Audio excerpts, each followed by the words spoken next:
Y voy a recordar una frase de Stalin que dijo en Yalta, cuando alguien le mencionó a Pío XII, dijo: ¿cuántas divisiones tiene el Papa? Porque aquí se manda en función de las divisiones.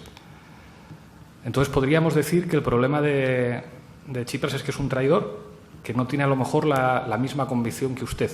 O sea, imagínese que el problema es que usted tiene unas convicciones morales mucho más elevadas que las de Tsipras. Usted no se arrodillaría ante los poderes europeos y Tsipras, en cambio, es cobarde, es traidor, es débil. Yo creo que la política no se explica así. O sea, creo que Tsipras, Varoufakis y yo y cualquiera sabemos que efectivamente recuerda el Tratado de Versalles y esto es peor que los socialdemócratas votando los créditos de guerra, claro que sí. Y esto es, de alguna manera, el triunfo de la razón cínica, que dice: los griegos pueden votar lo que quieran, pero mandamos en otro sitio. Claro, soy perfectamente consciente de eso. Pero es que la alternativa a eso no es una posición moral. Es que no es, digamos, no es boxeo. Cuando eres enormemente débil, la política se libra en un tablero de ajedrez. En un tablero de ajedrez en el que te han hecho trampas, en el que te han quitado las dos torres, un caballo, un alfil y varios peones. Entonces sales a jugar al ajedrez en una situación de enorme debilidad. Y creo que lo que ha hecho el gobierno griego es, tristemente, lo único que podía hacer. Porque la alternativa que tenía el gobierno griego, y que puede ser preciosa, estaremos todos de acuerdo en que implicaba decir: salimos de la eurozona, que es algo que ni siquiera tendría consenso democrático en nuestro país, que es que si preguntamos a los griegos dentro o fuera, los griegos dicen dentro de la eurozona.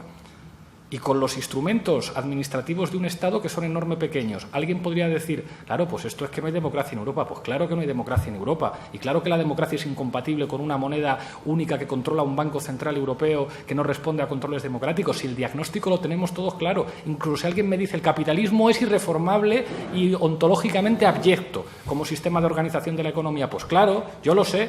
Y las clases sociales son un elemento fundamental para entender el desarrollo histórico en los últimos 400 años. Ninguna duda. Pero entonces, ¿hacemos política o nos volvemos todos a la academia a seguir haciendo diagnósticos geniales de lo mal que va el mundo? Es decir, el problema con el que se ha encontrado el gobierno griego es que no tiene divisiones.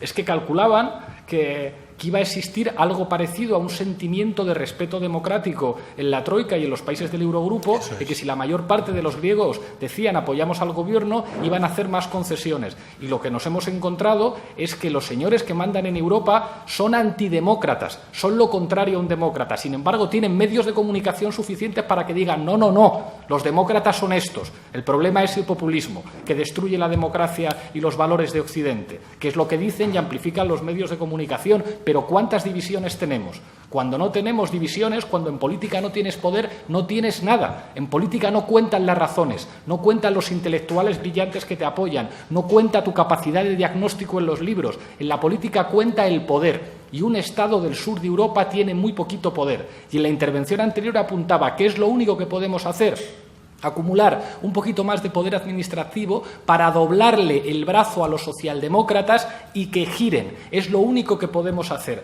Cuando digo que Podemos triunfará si superamos al Partido Socialista, no estoy planteando un fin que sea precioso. Si no podemos hacer grandes cosas, una reforma fiscal, defender la desprivatización de la sanidad y defender una educación pública. No podemos hacer mucho más. Defendemos lo mismo que defendía la democracia cristiana hace 30 años. Pero en esa partida de ajedrez en la que no tenemos nada, poco más podemos hacer que lo que está encima de la mesa. España un poquito más que Grecia. Si nosotros ganamos, aquí los enemigos fundamentales no van a estar en el Eurogrupo. Van a ser élites locales y a las élites locales les vamos a poder hacer llorar un poquito, mucho más que a los griegos. Pero los límites son enormes. Y si no, quien a lo mejor sí puede hacer cosas es una señora que procede del fascismo y de la extrema derecha, que se llama Marine Le Pen, y no porque piense diferente a nosotros, sino porque vive en un país que tiene armas nucleares y que se llama Francia. Y como Francia diga un referéndum sobre si seguimos en la Unión Europea y salga que no, y establezca alianzas diplomáticas con Rusia, entonces a lo mejor estaremos en vísperas de la Tercera Guerra Mundial, pero seguro que cambiarán muchas cosas.